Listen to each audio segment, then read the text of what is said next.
یہ جتنی آگ لگی ہوئی نا مسلمان دنیا میں، آپ اس کے پیچھے کہیں نہ کہیں جائیں گے تو اسرائیل ہوگا۔ یہ اسرائیل کی کوشش ہے کہ مسلمانوں کو لڑاؤ۔ اگر مسلمانوں کے دشمنوں کی کوشش ہے کہ ان آپس میں لڑائیں، اور ہماری کوشش ہونی چاہیے ان کو اکٹھا رکھیں۔ آج زمین و آسمان کا فرق واقع ہو چکا ہے۔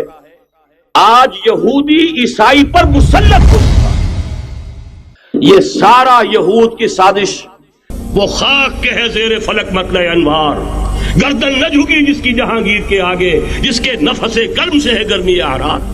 جی دوستو، میں آج آپ کو ایک ویڈیو بتاؤں گا کہ عمران خان نے ایک چھوٹا سا بیان جو کیا تھا دوستوں، کہ اسرائیل کا جو سب سے بڑا مقصد ہے وہ کیا ہے؟ مسلمانوں کو تباہ و برباد کرنا دوستو۔ دوسری طرف سید نے بیان کیا ہے تو وہ بھی سنتے ہیں اسرائیل کے بارے میں۔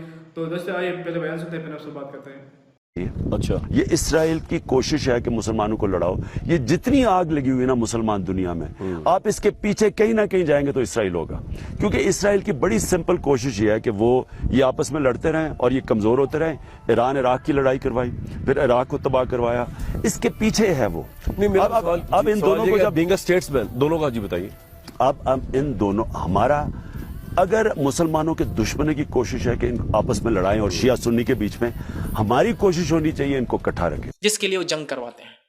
پہلا کام۔ دوسرا کام، سود خوری، سود کو عام کرتے تاکہ تم لڑو، پیسہ بھی ہم تم کو دیں گے۔ نبی اکرم صلی اللہ علیہ وسلم کے زمانے ہو بہو یہی گیم وہ کھیلتے تھے، یہی چالیں چلتے تھے۔ مدینہ کی یہودی کیا کرتے تھے؟ سود پر پیسہ دیتے تھے اور سب سے اچھے ہتھیار بناتے تھے وہ لوگ، جس کے بنیاد پر وہ قوموں میں جنگیں بھی لڑاتے تھے اور ہتھیار بھی دونوں فریق کو خود ہی سپلائی کرتے تھے۔ آپ سیرت کا مطالعہ کیجئے، اس دور کی یہود و نصارہ آج میں کوئی زیادہ فرق نظر نہیں آئے گا۔ جو اصلاح کرنے کا دعویٰ کرتا ہے، جنگ بھی تو اس نے کھڑے کی، وہ بھی تو دیکھیے آپ۔ ہم نے آ کر زمین میں امن و امان قائم کر دیا، 30 سال ہم اس زمین پر ہے کہ دیکھو آپ کو ہم امن و امان دیا۔ سوال یہ 30 سال پہلے جنگ شروع کس نے کروائی تھی؟ کروانے والے بھی ہم ہیں اور بند کرانے والے بھی ہم ہی ہیں، دونوں طرف دیکھیے۔ یہ ان کی مزاج رہا یہودیوں کا۔ تعصب کے زمانے میں ایک تو سود پر پیسہ دیتے، دوسرا کام کرتے اچھے ہتھیار بناتے اور دونوں کو کرتے۔ نبی اکرم صلی اللہ علیہ وسلم جب مدینے میں آئے، اوس اور خزرج دو قبیلے لڑتے تھے، دونوں قبیلے کو فنڈنگ بھی جو یہودیوں کی تھی اور ہتھیار بھی دونوں کو یہودی دیتے تھے۔ آپ صلی اللہ علیہ وسلم کے آنے سے امن قائم ہو گیا اور ان کے پورے منصوبے ٹھپ ہو گئے۔ اور یہی آج یہود و نصارہ کو اسلام سے سب سے بڑا پرابلم ہے کہ اسلام آ جائیں گا تو امن آ جائیں گا دنیا میں، اور ہم چاہتے ہیں لوگوں کو فتنے اور فساد میں اور ہمیشہ پریشانی میں رکھیں تاکہ وہ ہمیشہ ہمارے محتاج رہیں۔ تو آج انہوں نے قتل و غارت گری جنگ کے ذریعے، دوسرا کام سود کو عام کیا اس فساد کو مچانے کے لیے، اس لیے کہ وہ جانتے سود عام ہونے سے اللہ کی رحمتیں اور برکتیں دنیا سے اٹھا لی جاتی ہے۔ سود کو عام کر دیا، اور کتنا عام کر دیا کہ آج مسلمان خود بولتا ہے کہ سود کے بغیر بھی کیا زندگی جی سکتا ہے کوئی؟ ہم سوچنے پر مجبور ہیں، مسلمان کہہ رہا ہے۔ بلکہ ایک صاحب جو اپنے آپ کو علامہ کہتے ہیں، بہت بڑے مفتی اپنے آپ کو دعویٰ کرتے ہیں، وہ ایک دن کہنے لگے، کسی نے کہا کہ ہم سود پر گاڑیاں لیں، تو کہاں لیجیے، اس کے بغیر اکنامی کیسے بڑھیں گی؟ میں نے کہا سبحان اللہ، اس کو فکر ہے اکنامی بڑھانے کی، ملک کی معیشت کیسے بڑھیں گی، پھر حالات کیسے تبدیل ہوں گے؟ اب یہی ذریعہ بچا ہے مسلمانوں کے پاس کہ سود خوری میں جا کے حالات کو تبدیل کرنا۔ سود خوری ہمارے اچھے حالات کو پستی میں لے جاتے ہیں، پستی کو اچھائی کی طرف نہیں لے جاتے ہیں۔ تو آج ہمارے صرف عوام نہیں، ہمارے خواص بھی یہ سوچنے پر مجبور ہے کہ اس کے بغیر چارہ نہیں۔ تو سود خوری، اور تیسرا کام جو کرتے قوموں کو وہ برباد، اپاہج اور لقوہ مارنے کا، وہ کیا کام معلوم؟ فحاشی کو عام کر دیتے، مختلف فحاشیوں کو عام کر دیا۔ اتنا فحاشی کو عام کیا کہ حیا جو ہے، حیا وہ فحاشی بن گئی اور فحاشی حیا بن گئی۔ اگر آج کوئی عورت بے پردہ نہیں ہوتی ہے تو سب تعجب کرے، ارے ماں یہ کیسا، انہیں تو پردہ کرتے۔ بے پردگی یہ دنیا کے جینے کا طریقہ مانا جا رہا ہے، پردہ یہ برائی مانا جا رہا ہے نہیں۔ آج ایک آدمی اپنے بیوی کو باحیا پردے میں کہیں لے جا رہا ہے۔ ہم مسلم علاقوں میں رہتے تو یہ چیز محسوس نہیں ہوتی، کبھی غیر مسلم علاقوں میں اور کبھی ملک سے باہر بیرون ملک جہاں مسلمانوں کی آبادی کم، وہاں جائیے تو اسے اپنے دل میں محسوس ہو رہا ہے کہ میں نے کہیں کو اپنی بیوی کو پردہ کرا لیا، چونکہ فحاشی جینے کا طریقہ ہے۔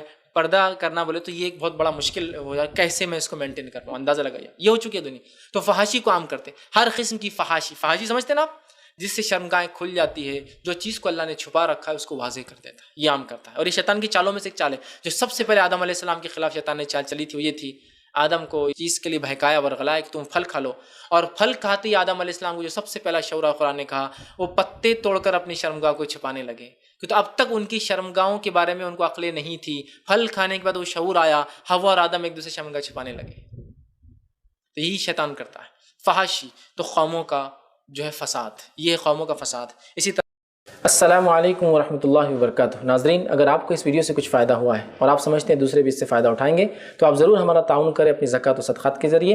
آپ اپنا تعاون ہمارے بینک اکاؤنٹ یا ویسٹرن یونین کے ذریعے ہم تک بھیج سکتے ہیں. اور ایک بات، ہاں، کوئی رقم چھوٹی نہیں ہوتی، تو آپ ضرور اس میں اسلامک ریسرچ سینٹر کا خیال رکھیں اور بالخصوص آنے والے رمضان میں آپ اپنا تعاون ہم تک بھیجیں. اللہ تعالیٰ آپ کی جان و مال میں برکت عطا فرمائے. السلام علیکم ورحمۃ اللہ وبرکاتہ. ابھی عالم اسلام کا ایک سالڈ بلاک ہے جو یہودی ورلڈ آرڈر کی نگاہوں میں کھٹک رہا ہے. میں کھٹکتا ہوں دل یزداں میں کانٹے کی طرح. اگرچہ ان کی اسٹریٹجی کیا ہے، ایک ایک کر کے ان کے حصے بکھرے کر کے تیا پانچا کرو. ابھی وہ بلاک کون سا ہے؟ ایران ہے، افغانستان ہے، پاکستان ہے اور روسی ترکستان سے آزاد ہونے والی جو ریاستیں ہیں، یہ ایک سالڈ بلاک. یہ عجمی مسلمان عربی نہیں، عربی گئے، یہ نوٹ کر لیجئے. اس لیے کہ عربوں کو اللہ نے فضیلت دی تھی، محمد ان میں سے تھے صلی اللہ علیہ وسلم، یہ رتبہ بلند ملا جن کو مل گیا.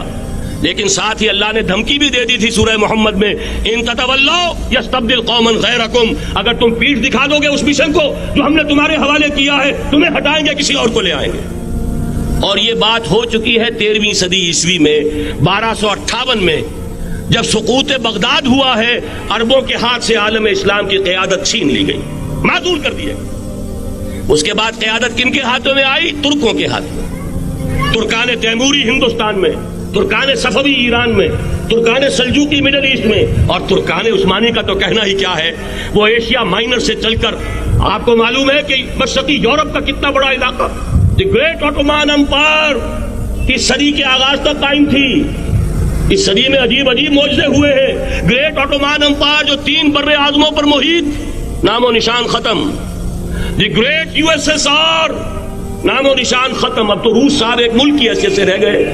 یہ اس صدی میں دو اور وقت نہیں ہے، میں اور آپ کو کیا بتاؤں. اس صدی میں تو بڑے بڑے عجیب عجوبے ہوئے ہیں. بڑی بڑی 2 عظیم جنگیں ہو چکی ہیں، تیسری جو ہے سر پر کھڑی ہے، دور نہیں ہے، جس کو حدیث میں کہا گیا ہے الملحمۃ العظمی، تاریخ انسانی کی عظیم ترین جنگ، اور وہی صلیبی جنگ جس کا آغاز بوسنیا سے ہو چکا ہے. بہرحال اس وقت جو میں کہہ رہا تھا، ورنہ میرے پاس تو یعنی یہ کہ درد دل کہنے کے لیے وقت نہیں ہے، مجھے اپنی بات کو محدود کرنا پڑ رہا ہے. لیکن میں اب آ رہا ہوں اصل موضوع کی طرف، کہ ایک امکان تو یہ ہے کہ اس بلاک میں اسلام کا احیاء ہو، اور اس کے لیے کچھ نویدیں بھی موجود ہیں احادیث نبویہ میں. وہ تو آپ نے سنا ہوگا اقبال کا شعر، میرے عرب کو آئی ٹھنڈی ہوا جہاں سے، میرا وطن وہی ہے، میرا وطن وہی ہے. حدیث میں آتا ہے یخرج ناس من المشرق یؤتون للمہدی، یعنی سلطان ہی، مشرق سے فوجیں نکلیں گی کہ جو کہ مہدی کی حکومت قائم کریں گی، اور یہ ہوں گے حضرت فاطمہ کی نسل ہی سے رضی اللہ تعالی عنہا. لیکن عالم عرب کے اندر پھر ایک طاقت بن کر ابھریں گے، باطل کی قوتوں کے خلاف جہاد کریں گے. لیکن ان کو مدد آئے گی 2 طرف سے، ایک زمینی مدد آئے گی مشرق سے، ایک آسمانی مدد آئے گی. عیسیٰ ابن مریم کا نزول، حضرت مسیح علیہ الصلوۃ والسلام جو زندہ آسمان پر اٹھائے گئے تھے، نازل ہوں گے. اور در حقیقت ان 2 مددوں کے نتیجے میں پھر یہود کا قلع قمع ہوگا، اور یہی گریٹر اسرائیل ان کا گریٹر گریو یارڈ بن کر رہے گا، عظیم تر قبرستان بن کر رہے گا. اس کی بڑی واضح حدیثیں موجود ہیں، اس کی بڑی تفصیلی خبریں موجود ہیں. یہ احادیث کی کتب کے اندر بدقسمتی سے ہماری اس کی طرف توجہ نہیں. ایک تو یہ ہو سکتا ہے. اسی طریقے سے ایک اور حدیث ہے، یخرج من خراسان رایات سود، اور یہ مسلم شریف کی روایت ہے، نوٹ کیجئے گا، نہیں ترمذی شریف کی روایت ہے. یخرج من خراسان رایات سود لا يردها شيء حتى تنصب بإيلیا. اور خراسان حضور کے زمانے میں آج کے افغانستان کا نام تھا. جتنا خون یہاں پر خلوص کے ساتھ دیا گیا ہے اس کی مقدار بھی کم نہیں ہے. یہاں سے خیر برآمد ہوگا. اور دوسری بات اپنے بارے میں نوٹ کر لیجئے، یہ پاکستان، بچا کھچا Pakistan, what remains of Pakistan, یہ اصل میں ہے کیا؟ مولانا بہت خوبصورت انداز میں فرما رہے تھے، یہ 313 نہیں تھے، اسلام تھا. اسی طرح نوٹ کیجئے، پاکستان نہیں ہے، 4 صدیوں کی تجدیدی مساعی کا حاصل ہے. آپ نے کبھی نوٹ کیا ختم نبوت کے بعد اب سب سے اونچا منصب کس کا ہے؟ مجددین. سنن ابی داؤد کی روایت، ان اللہ یبعث فی هذه الامه على راس كل 100 عام من يجدد لها دینها.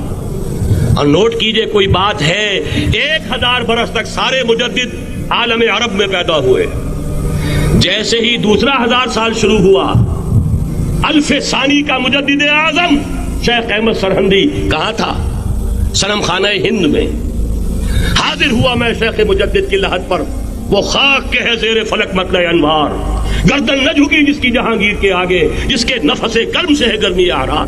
وہ پھر 12ویں صدی کا مجدد اعظم امام الہند شاہ ولی اللہ دہلوی، 13ویں صدی کا مجدد اعظم سید احمد بریلوی، اس کے خون کا امین اور اس کے ساتھ کے شہداء کے خون کا امین، ان کے جسموں کا امین آپ کا خطہ ہزارہ، آپ کا خطہ سوات، اس میں ان کی جانیں ہیں جو دی گئی ہیں۔ اور وہ نہایت میں آپ سے عرض کر دوں، دور صحابہ کے بعد اتنا خالص اسلامی جہاد پوری مسلمان تاریخ میں نہیں ملے گا جتنا وہ تحریک شہیدین کا۔ 14ویں صدی ہجری میں شیخ الہند جیسا مجاہد اعظم کہ انگریز نے گرفتار کر کے قید بھی کیا ہے، تو کہاں ہندوستان میں نہیں، کہاں جزیرہ سائرس، کیا نام تھا، مالٹا، جزیرہ مالٹا بحر روم میں، اقبال کے نفس سے ہے لالے کی آگ تیز، ایسے غزل سرا کو چمن سے نکال دو، کہیں ہندوستان کی کسی جیل میں ہوا تو شاید اس کے نفس کی گرمی ہی سے کوئی حرارت پیدا ہو جائے۔ اور اسی صدی میں 14ویں صدی ہجری میں اقبال جیسا مفکر، اسی 14ویں صدی ہجری میں مودودی جیسا مصنف، اسی 14ویں صدی ہجری میں مولانا الیاس جیسا مبلغ رحمہم اللہ، عظیم شخصیتیں آج پورے عالم اسلام میں آپ کو تبلیغی دوست ملیں گے۔ یہ کہاں سے شروع ہوئی تحریک؟ دہلی کی ایک چھوٹی سی مسجد سے، وہ مسجد بنگلے والی اب تو بڑی عالیشان ہو گئی ہے، جب وہاں شروع ہوا تھا کام بڑی چھوٹی سی مسجد۔ یہ سارے کام یہاں کیوں ہوئے؟ پورا عالم اسلام آزاد ہوا، کہیں نعرہ اسلام کا نہیں لگا، کہیں عرب قومیت پر، کہیں کسی اور عصبیت پر تحریکیں چلی ہیں، صرف تحریک پاکستان تھی کہ پاکستان کا مطلب کیا؟ لا الہ الا اللہ۔ کوئی سبب ہے کہ یہاں قرارداد مقاصد پاس ہوئی، حاکمیت اللہ کی ہے کہ اکبر نام لیتا ہے خدا کا اس زمانے میں۔ یہ سارا ماضی سامنے رکھیے اور حضور کی دی ہوئی پیشن گوئیوں کا مستقبل سامنے رکھیے، ان دونوں سے ثابت ہوتا ہے اس خطہ ارضی سے کچھ ہونا ہے۔ جی دوستو، جیسے کہ آپ لوگوں نے آج کی ویڈیو دیکھی ہے، تو دوستو آپ لوگوں نے عمران خان کی وہ چھوٹا سا کلپ بھی آپ لوگوں نے دیکھا ہے، فیض سید کی بیان بھی آپ لوگوں نے سنا ہے۔ عمران خان کا جو کہنا ہے دوستو کہ اسرائیل کا جو سب سے بڑا مقصد ہے مسلمانوں کو تباہ و برباد کرنا، مسلمانوں یہ دنیا یہی لوگ نہیں چاہتے، اسرائیل یہ نہیں چاہتے کہ جتنے بھی مسلمان ہیں وہ قرآن مجید کی تعلیمات کو آگے بڑھائے، اور ان کو پتہ ہے دوستو اگر یہ ایک اسلام ہے، اگر یہ قرآن مجید کی تعلیمات پر عمل کریں گے تو یہ سارے دنیا پر حکومت کریں گے، لیکن ایسا دن ان قریب آنے والا ہے جو کہ اسلام پوری دنیا میں پھیل جائے گا۔ تو دوستو دوسری طرف آپ لوگوں نے فیض سید کی باتیں بھی آپ لوگوں نے سنی ہے، بہت بہترین بیان تھا کہ اسرائیل کا جو سب سے بڑا مقصد ہے مسلمانوں کو تباہ کرنا، مسلمانوں کو کمزور کرنا، مسلمانوں کو دین کے کمزور کرنا، لیکن اللہ تعالیٰ ہماری جو ہے وہ حفاظت فرمائے، ہمارے دین کی حفاظت فرمائے۔ جو سب سے بڑا مقصد ہے دوستو ان کا اسرائیل کا، وہ کیا ہے؟ سب سے پہلے جو ہے ان لوگوں نے لڑائی شروع کر دی دنیا میں، یہ لڑائی تب سے بنی ہے۔ پھر دوستو ان لوگوں نے سود کا نظام شروع کر دیا۔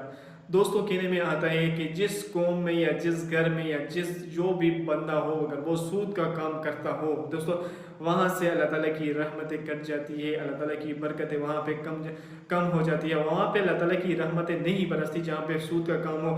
لیکن آج کل اگر آپ لوگ دیکھیں تو ہمارے پاکستان میں بھی جو ہے سود کا کام چل رہا ہے، IMF جتنے بھی پاکستان کو قرضہ دے رہے ہیں دوستو، یہ سارا سود ہے۔ ہم پاکستانی، ہمارا سسٹم کیسے ٹھیک ہوگا؟